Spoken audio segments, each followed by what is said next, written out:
Hi, I'm Nithya from ND News. And I'm Ananya from Kauai Chronicles. We're here from Wayzata on Thursday, December 9th. We are here to inform you about all of the candidates and special interest groups' stances on issues and their beliefs. Let's go talk to some candidates and special interest groups. This is Lucy and Abigail from the Progressive Party. And so what are you guys' planks? Our planks are stronger gun control regulations, pro-choice, expanding single-payer health care for all Americans, increasing minimum wage to $15 an hour, reforming police systems in America, and responding to the COVID-19 pandemic. So you guys said that you are for abortion and for gun control. So what actions would you specifically take to ensure that? Well, we would make laws, especially because we know some states are making laws to ban abortion, and we want to reverse that process and make it more accessible to people who need it. For gun control, definitely because we've had school shootings in the past and these unfortunate events, so we want to prevent these things from happening by having stronger regulations. And what are your guys' thoughts on immigration? I want to definitely keep immigration open coming into the country and help reform programs such as ICE that might not be treating immigrants trying to come into the country with humane conditions. So we want to try to make sure that immigration into the United States is an open and safe process for all involved. All right, thank you guys. So we believe in police reform and raising taxes on the upper class. And then also healthcare reform and immigration expansion. We believe in a strong military and a strong State Department, as well as common sense gun laws. We believe in increasing school funding and transferring fossil fuel energy sources to the money for that to renewable energy sources. So what are you guys' thought on abortion? Are you for or against? For pro-choice, every woman has the right to decide what they want to do with their body.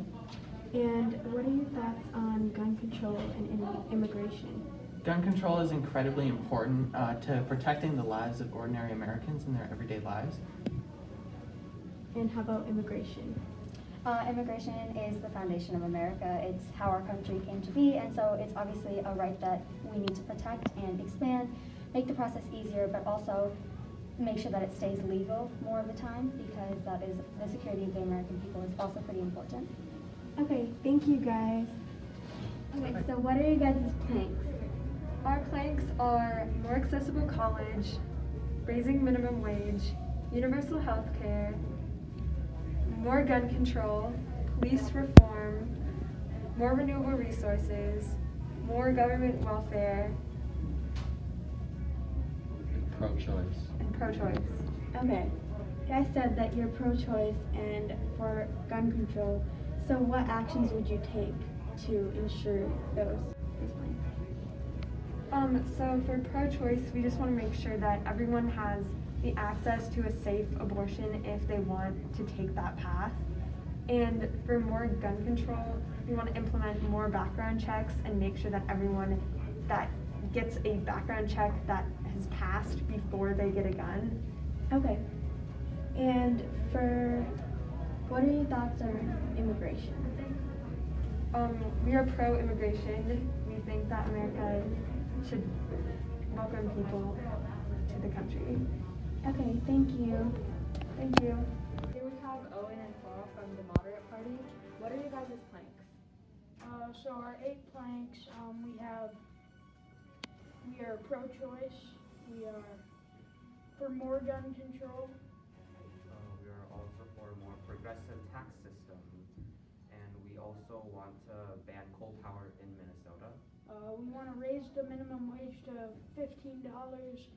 We encourage vaccines for those who can get them if they don't have a health condition or have a religious belief.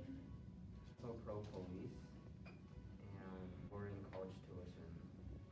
Okay, and what are your thoughts on immigration? On immigration, well, we support immigration. Yeah. actions are you planning on taking to ensure like gun control? Well, we are just planning on making more universal background checks, and then to enforce those, we're just gonna have people, the owners of businesses, like, record like who buys the guns in their shops and like their background. Alright, thank you. And now for a short break.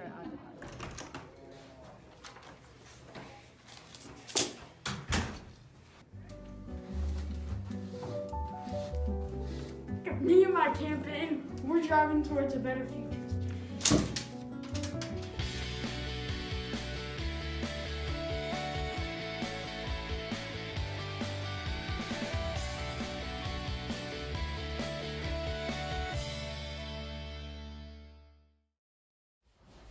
Hi, I'm Marcus Westman, And I'm Shalini Sri, and we're moderates running for President and Vice President. of the United States. Our campaign is focused on bringing progressive and popular policy to reality through means that are attainable for the American people. Many progressives think that it's possible to attain their goals without consulting the other side of the aisle.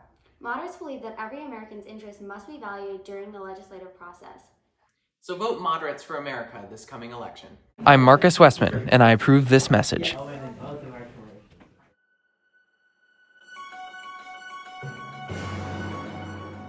on to our special interest group. Since we have Tia and Nidhi, what is the topic for your guys' special interest group? Our topic is legalizing the death penalty. And I'm for it. I am against it. Why are you for your stance? Without the death penalty, some criminals could continue to commit crimes that would damage our society, and it prevents criminals from committing further crimes. Yeah. The death penalty should be not legalized because around 4.1% of inmates currently on death row are innocent. The death penalty is very expensive for states that have it, and it is incredibly racially biased. A study conducted over the course of many years found that 2008 to 2018, the percentage of people of color on death row had grown to 60%. And in 1976, when the death penalty first started back up again because it was banned for a little bit, that percentage is only at 46%. Alright, thank you both.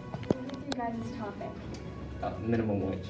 And are you for or against it? I'm for increasing it to $50. Okay. I'm against it, of course.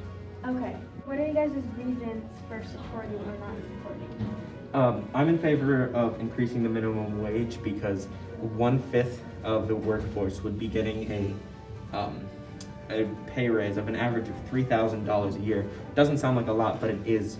And bottom line, it'd push 1.3 million people out of the poverty line. And how about you? I do not support the minimum wage because often when a small business falls, so does the community as well.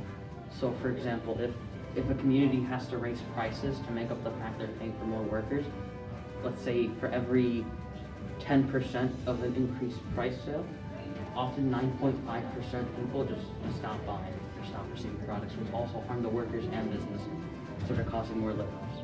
So here we have Betty and Daniel. What is your guys' topic for your special interest group? I want smaller class sizes. I want them to remain the same.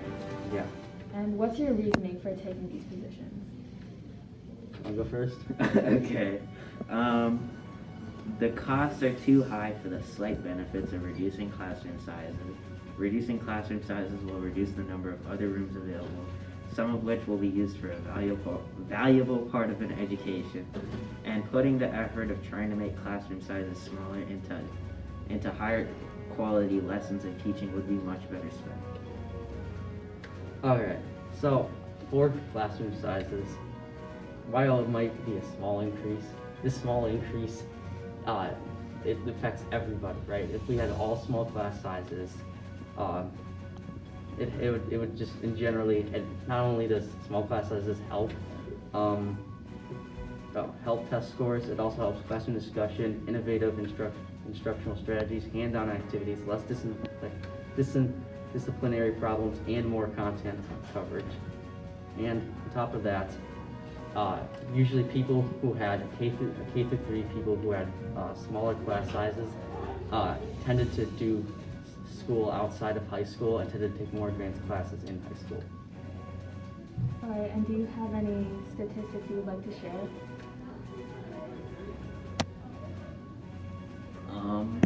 In Florida, a class size amendment was implemented which reduced the students in the classroom, but it costed $2.5 billion extra dollars that the legislature for some reason needed to spend to fund this completely redundant amendment.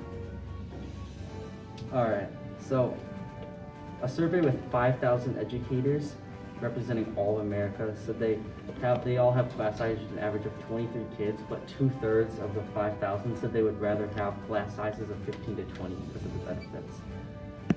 Okay, thank you, Bob.